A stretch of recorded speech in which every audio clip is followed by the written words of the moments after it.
Bonjour à tous, nous vivons cette semaine avec la paracha de Tetzavé. Elle va nous relater notamment les habits du Kohen Gadol.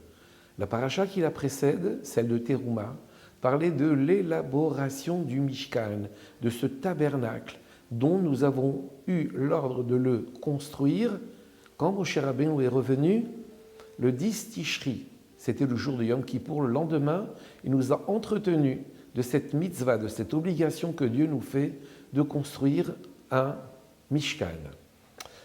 Mais il y a ces deux parachiotes, Teruma et Tetzavé, qui sont le plan.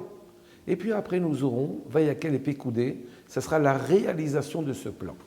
Mais revenons sur un des ustensiles du Mishkan et bien sûr après du Beth Amikdash. Il y avait un Mizbeach. Un Mizbeach, en vérité, il y en avait deux. Un sur lequel on approchait des sacrifices d'animaux et l'autre intérieur, un Mizbeach intérieur, un autel intérieur sur lequel on faisait brûler des encens pour moitié le matin et pour moitié l'après-midi.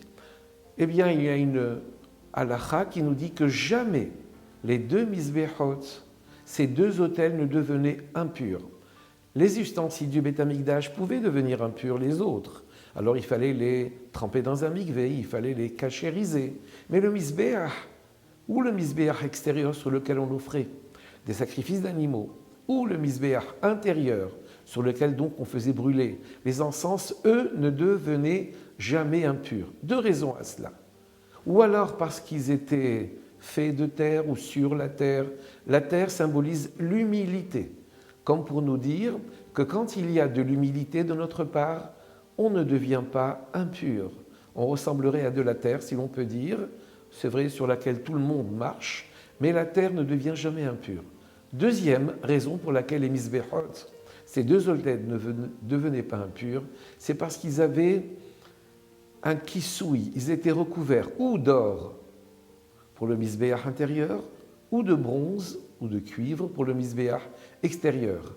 Mais en vérité, ce qui pouvait s'impurifier, c'était leur couverture, ou de bronze ou d'or, mais eux-mêmes ne devenaient jamais impurs. Et bien ça, c'est pour nous dire que le Mizbeach, nous l'avons aussi en nous, en notre cœur, c'est notre cœur. La dimension extérieure du cœur, la dimension intérieure du cœur, eh bien, cette dimension profonde et même extérieure ne peut jamais s'impurifier. Nos maîtres nous disent, un juif ne peut pas et ne veut pas se séparer de la kedusha, de la sainteté, de la volonté de Hachem. Et donc, il y a en nous quelque chose qui ne s'impurifie jamais. À l'image de la fiole d'huile que nous avions trouvée lors de la fête de Hanouka, une fiole d'huile qui est restée pure et qui correspondait au plus profond de notre âme, c'est ainsi que nous avons ces deux Mizbechot, ces deux autels qui, l'un était couvert d'or, l'autre de cuivre. Si l'on peut dire, l'un et l'autre symbolisent l'épreuve de la richesse pour le Mizbeach qui était recouvert d'or et l'épreuve de la pauvreté. Eh bien, ni l'une ni l'autre, ni l'épreuve de la richesse, ni l'épreuve de la pauvreté, ce qu'à Dieu ne plaise, ne sauront nous faire départir de notre pureté.